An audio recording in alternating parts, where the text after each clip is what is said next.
ก็ไปอีกเวลาแล้วผู้มีหักใหม่ดีประดงแน่มันเอาบ่ได้เลยทักทายสบายดีทุกคนพบพ่อกับแม่คอมทางช่อง YouTube คอมมีลูกสาวนาคือเก่ามามื้อนี้ก็แปลกหูแปลกตาขนาดทุกคนเลยแต่ก่อนน่ะสิเป็นตูบน้อยแล้วก็เฮือนครัวเนาะบัดนี้เหลือแต่อันตูบน้อยเฮือนครัวเพิ่นม่างแล้วเพิ่นนั้นลูกหลานเพิ่นก่อเฮือนออกไปสบายดีป้าลุงนั่นนี่นะเป็นอันนั้นเนาะเอาไว้นี่ซะก่อนตัวนี้บ่แม่นของพ่อเฒ่าตัวนี้ของอันยาคูของครูบาจ่อยหรือว่าครูบาคำผันอยู่วัดในของไผ่เป็นยังอีกแล้วใครบอกเขาตู้มันหมอแบกมันอ่ะโอ้แต่พูดผมมาสำหรับมื้อนี้ก็มาเพื่อนพอเฒ่าคำมวนเนาะหรือว่าพอเฒ่าคำหมันขออนุญาตทางเอื้อยนำทิพย์และไอ้ลู่เนาะมาเป็นอันสะพานบุญให้เอื้อยกับอ้ายเพิ่นเนาะคือว่าเอื้อยกับอ้ายเพิ่นก็ได้ฝากเงินมาเนาะทุกคนฝากเงินมาอันคือมื้อเท่าว่าฝากเงินมาผูกแขนให้พอเฒ่าเนาะพอเฒ่าคำม่วนนี่แหละเฒ่าคำหมันนี่เนาะเบิ่งก็นอนอยู่แล้วว่ะยามันซะม่างแต่เฮิงและอันเฮือนครัวนี่ม่างอันนี้แล้ววางไว้4-5 มื้อนี่แหละม่างโตดต่างแล้วเพิ่นครัวเอามาให้เพิ่นโอ้เพิ่นหาเงินมาให้เอา 6,000 เพิ่นอยากได้เงินครัวให้เพิ่นไผนางว้าเพื่อนนางว้าเนาะเพิ่นนางว้าเด้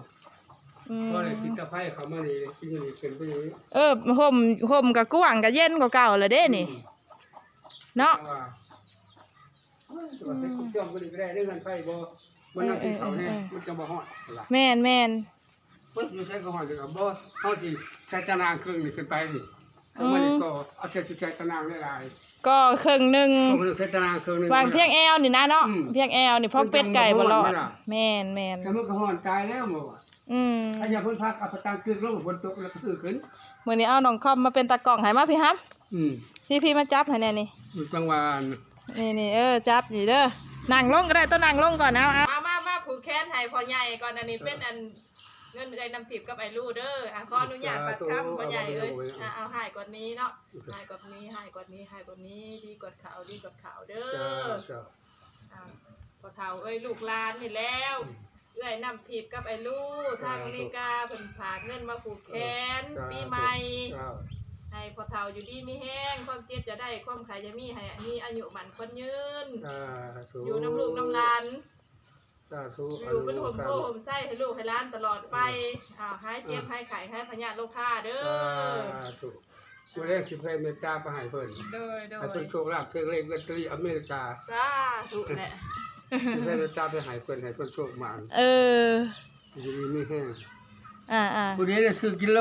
โดยเขาให้มีเตสะอนุภาพกับแพทย์ศัตรูมูลหาปัญญาโลค่าเขาให้มีแต่โชคลาภอุอะมุมะมุนมาเงินกำไรมาจะนั่งนำทิพย์แล้วก็เท่าลูกเขาเท่าลูกเอาสื่อแท้ซะเอาอันเอื้อยอัมพวัน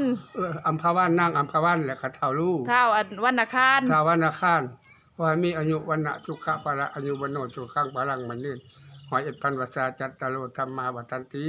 อายุวันโนสุขังพลังมันยืนสาธุสมพรปากนับเบิ่งดูฮอดอยู่บ่500,000ฮอดเบิ่งดูจักวัด1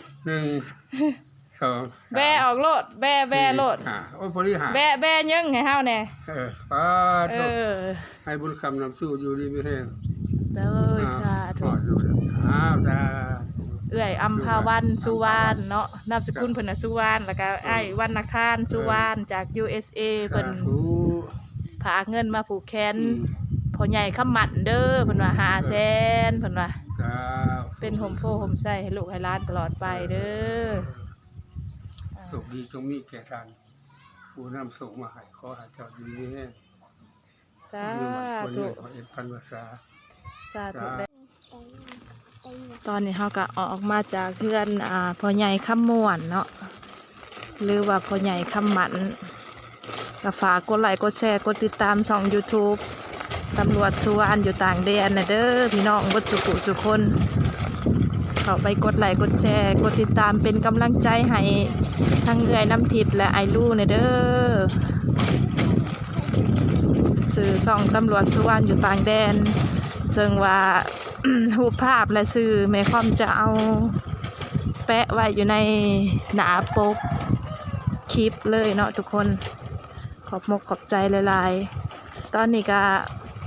เดินทางมาบ้านนครไผ่ก็ใกล้สิฮอดแล้วทุกคนจะเอาตุกน้ำเก็บอุณหภูมิเนาะมาเค้นให้ทางยาคูจอยหรือว่าพระอาจารย์คำผันอยู่วัดบ้านนครไผ่เมืองไซพุทองแขวงสวรรณเขตเนาะซึ่ง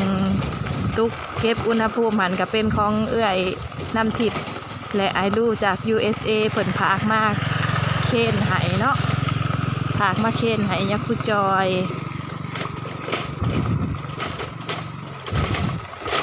แต่กี้ก็ว่าสิมาแต่มื้อวานนี่ล่ะแต่ว่า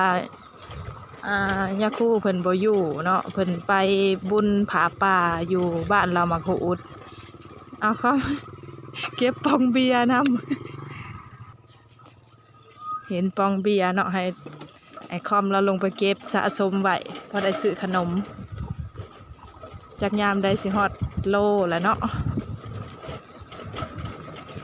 ก็ขอฝากเองนะเด้อพี่น้องฝากอุดหนุนประกันภัยชีวิตน้ำเอื้อยและอ้ายเพิ่นอีกเด้อเพื่อกับอ้ายเพิ่นขายประกันภัยชีวิตเนาะทาง USA ฝากเข้าไปอุดหนุนใส่บริการเอื้อยอ้ายเพิ่นได้เนาะแค่ผู้เพิ่นอยู่แล้วว่าเนาะแล้วก็ขอบคุณเอื้อยกับอ้ายหลายๆที่ให้แม่คอมเป็นสะพานบุญให้เด้อฮะขอให้เอื้อยกับอ้ายอยู่ดีมีแรงความเจ็บอย่าได้ความไข้อย่ามีให้มีอายุมั่นขวัญยืนขายประกันภัยกะขอให้มีลูกค้าหลายๆขอบใจหลายๆที่ไว้วางใจแม่คอมโรงเรียนมูลเนาะมูลนะของไผ่คันว่าประถมกับบ่แม่นเพราะว่ามันบ่ได้ครบชั้นเรียนคันว่าประถมนี่มันต้องแม่นมีแต่ป .1 ฮอดป .5 อันนี้ได้แต่ป .1 หาป .3 ก็เลยเอิ้นมูลเนาะมูลละประถมนาคองไผ่ซึ่งเดินท่องเที่ยนกับเดินวัดนี่ก็จะอยู่คนละภาคหัวกันเลย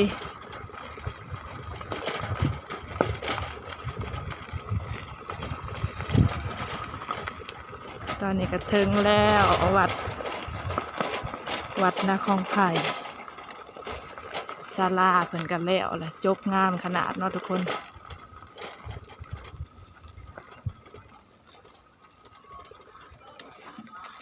เอาอันนั้นมาเค้นให้ย่าและกระป๋องน้ำห้อนกระป๋องเก็บอุณหภูมิไปยังไงเนี่ยเกือบบ่ทันได้นี่บ่สิเอาเมื่อมื้อนี้เลยบ่ย่านะเนี่ยเกือบมาบ่ทันจะขอเวลานำน้อยหนึ่งเด้อเห็ดสังฆทานอยู่ใช่น่ะอยู่ในวัด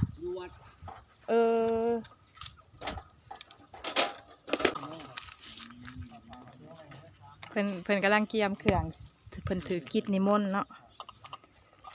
มื้อวานนี่ก็บ่อยู่มื้อนี้ถือกิจนิมนต์อีกแล้ว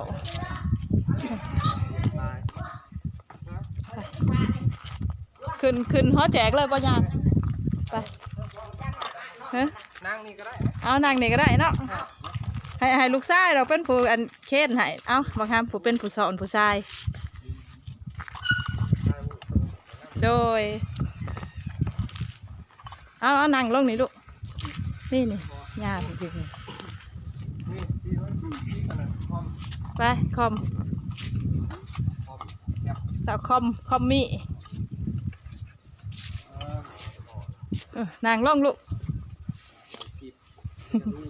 ปดในเกือบนั่นลูกละปงลงก้อนนั่นนะผู้ยับเขาไปใกล้ๆพุ่น